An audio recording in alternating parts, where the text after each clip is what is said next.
But what about Europe? You are an MEP, a member of the European Parliament, and you are in Brussels, and next week I think you will be in Strasbourg with the Parliament. And I know you are quite engaged in the Parliament. You came there at a late age, but you won a beautiful victory in France, your party, with Daniel Cohn-Bendit. And do you think that Iceland should actually join the European Union? Yes, I think. I think this is your place. It is among us in Europe. You would be a very valuable partner with your long democratic traditions, with your resources, with your know-how. And you are part of Europe, and you are already implementing all the European rules, but without having influence on them. And you must know that the European rules have special adaptation for small countries like yours. So I think you could be part of Europe, you could influence the politics, you could come along with the other Nordic countries. And my hope is that if you join in, Norway would come after. But people are afraid that Europe wants to take over our resources, our fishing resources, our energy resources. Well, this is a myth. This is a myth. The truth is that you can negotiate the agreement, and as you don't have neighbor countries around, I think that you can have very good conditions for your fish. And no, it is also a political union. And I mean, you need Europe now. I mean, you need it for the money, and you have been deemed compatible. The European Commission has said that you have fulfilled the requirements because of your institutions that are well working, and so I think there is an opportunity now for you to become a member. So you don't think that many people also are afraid of that Iceland is very small and Europe is very big, that it would just swallow up Europe and that we will have absolutely no say in our No, that is not true, because you would have a commissioner and you would have parliamentary members, and I don't know how many deputies you will have, but you would join the group, a group of Greens or of Conservatives or Social Democrats, and exert your influence in this group.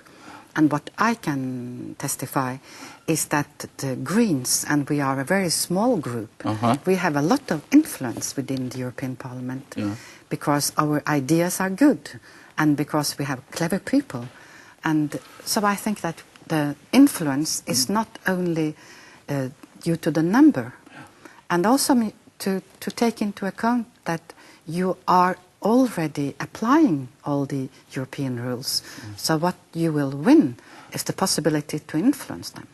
Do you feel that you have influence as a member of the European Parliament? This is an institution that sometimes has been ridiculed, and people say that... It is not. It is a very democratic institution, and I'm admiring the way it is working. It's really very well functioning, and Europe as such is not either conservative or radical, or it is like the member states are, and as the color of the MPs. Yes. So and we are an institution that is adapting in a constant matter.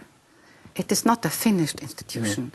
And I see from the energy rules, from they were set up, the different packages the last time in 2003, it is also an institution under high development, and we are starting taking into account the need to have sustainable energy and to take care of the environment.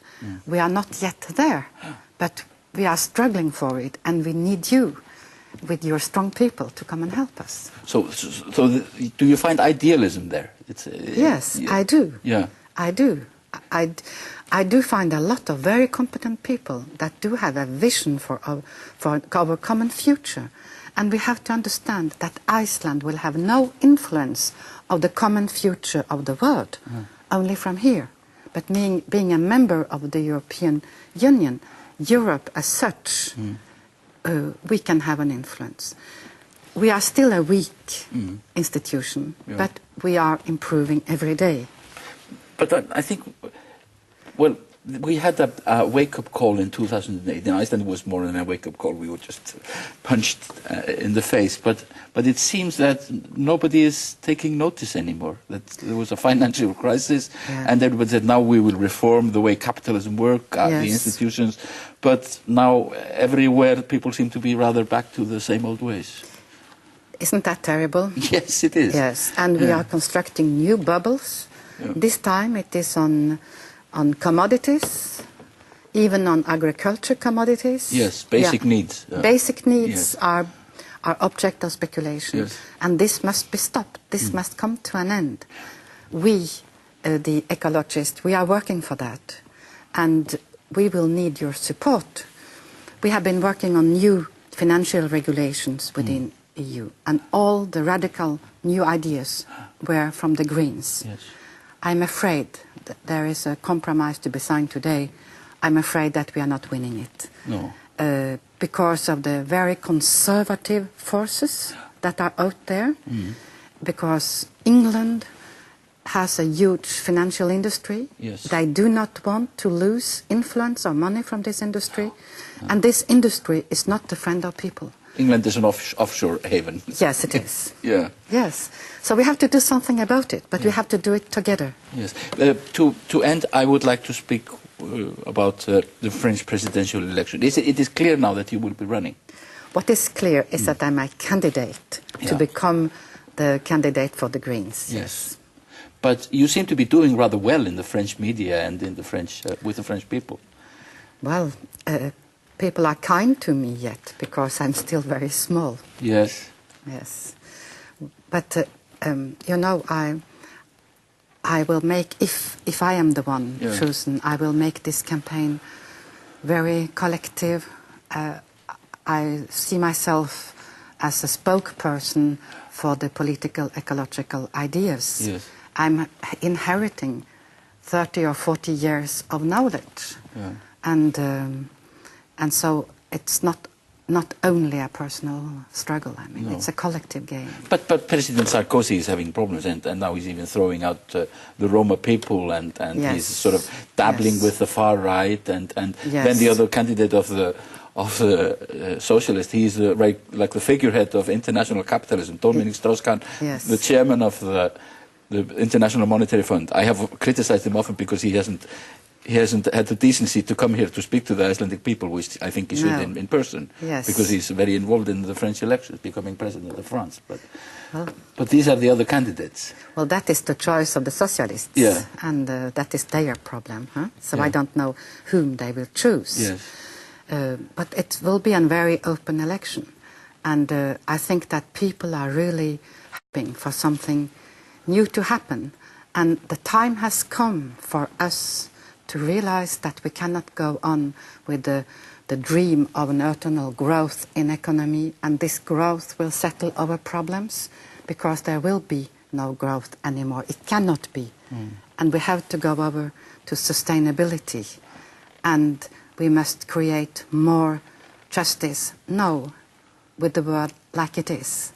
And that means inside our countries and between the North and South. But this is a big voyage in a lifetime. Being born the daughter of a Norwegian tailor.